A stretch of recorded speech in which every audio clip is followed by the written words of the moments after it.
Oh my god, shoes. Welcome back nerds, Fino here with a guide for FGO's last tower event, at least as of this recording. Mystic Symphony works according to the usual rules for this format, but if you're a bit rusty, here's a refresher. The reason these are called tower events is that the first of these, Setsubun, was premised around you climbing a literal tower, but it had this property where it would exhaust servants that fought through a given floor, forcing them to retreat to the hot springs below to recover. This is where we get the main three mechanics for Mystic Symphony. Firstly, you have to climb the metaphorical tower one floor at a time. Each floor consists of one or two enemy waves, and here's the kicker. You don't get a friend support. Some of the story fights that technically occupy floors you might, but the bulk of this event requires you to do it all yourself. If you're in a hurry, say because you waited until the last few days, this means you'll be flying at the minimum party size, 3 servants. At this point, it's a matter of composition. You don't want to use all your good battery servants right away since you'll quickly run out, but if you resign yourself to face card brawling every wave, you're gonna go insane from tedium. You could run Kaleidoscope and other starting charge CEs to boost your clear speed, but these occupy slots you could have otherwise committed to bond boosters, because this event gives an outrageous amount of bond per AP spent. You're only spending 1 AP at a time for the most part. If you start this event early, you can instead run full parties all the time and min-max bond. Yes, you could make room for things like Chaldea Lunchtime, but this event has its own booster in the form of Artisanal Soul. You unlock it at particular floors, and it has 2 notable qualities. One of its permanent effects is a bit of starting charge, which you'll find quite helpful in party formation. The second is that it amplifies bond gain for its equipper for this particular event. 100% by default, 200% when limit broken. But unless you're doing this event last minute, you should probably keep them separate to get a higher distributed value. After each floor, your party will become useless for a few hours. This is a much bigger issue for newer accounts with a relatively small roster, so you should start early if you fall under that umbrella. By contrast, if you have a full Pokédex like me, you can grind this out in a few settings. With the minimum size parties, you could end up in a situation where, as you exhaust the last of your first round servants, the ones you used at the very start will be coming off cooldown, or at least very close to it. To help you out in managing your key servants, you can use rest areas, which operate like Setsubun's hot spring in reducing your servant's recovery time. However, there's also a mechanic where servants have a different affinity for the various rest spots. If they're compatible, they'll come off cooldown even faster. I think that bit has its roots in CEO Crisis and not Setsubun, but the important part is that you should reserve these slots for your best attackers like Arquaid and chart supports like Koyanskaya of Light and Castoria. If you need a bit of motivation, get this. Among the event rewards, there are rare prisms, bond flames, and a pair of crystallized lures, so it's definitely in your interest to get grinding. The really good shit appears late into the climb. Much like in Akihabara Explosion, the Gacha CEs increase the damage of their equipper during this event, corresponding to their rarity. The 3-star CE works on 3-star lower servants, and the 5-star CE works on anyone, period. This is a side benefit of rolling for Medusa, but I wouldn't specifically go seek them out unless you're trying some speedrun strats or minimum turn strategies. None of their effects are particularly game-changing outside of this event. Once you finish the Portrait Collection Tower, you unlock the Challenge Quest. This pits you against the formation of Galatea, Miss Crane, and Balban Shi, with the latter having an extra health bar over the others. Crane will immediately gut your attack for 3 turns, making it hard to get a quick start. Only your frontline has this, so if you forcibly change them out, you can bypass this issue. Suicide units like Arash and Habitrat, taunters like George. Your own Miss Crane can also eject herself off the field while also taunting the other 2 units, so you can work around her if you have her. Or, and here's the option I settled on, you can run a full frontline of supports and then swap in your main attacker in with the Chaldea combat uniform. Yes, the old plug suit. And unless you need decisive battle to meet a damage check, I'm gonna recommend using it for its stun. Turns out if you leave Balban Shi unattended for any length of time, she dies? No, wait, not in this fight.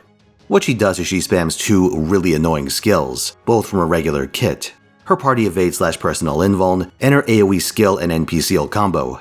You'll want to stun her immediately to stop her from interrupting your early turn setup. For a variety of reasons, I'm going to recommend you take an AoE Arts Lancer into this fight as your main attacker. First of all, you want to rush down Galatea and Balban to get them off the field without popping Miss Crane's break bar on turn 1. What happens is that she gives 3 turns of a massive NP resistance buff to her whole team. She also gains 3 turns of debuff immunity and 3 stacks of guts for herself, but you can deal with that at your leisure.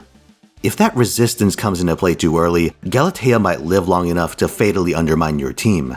On her break, she gets debuff immunity just like Crane, but she also sucks all of your team's offensive buffs onto herself. To my understanding, this works like a buff purge, so you can prevent it with the baked-in resistance effects of servants like Lancer Ryoma and mysterious Alter Ego Lambda.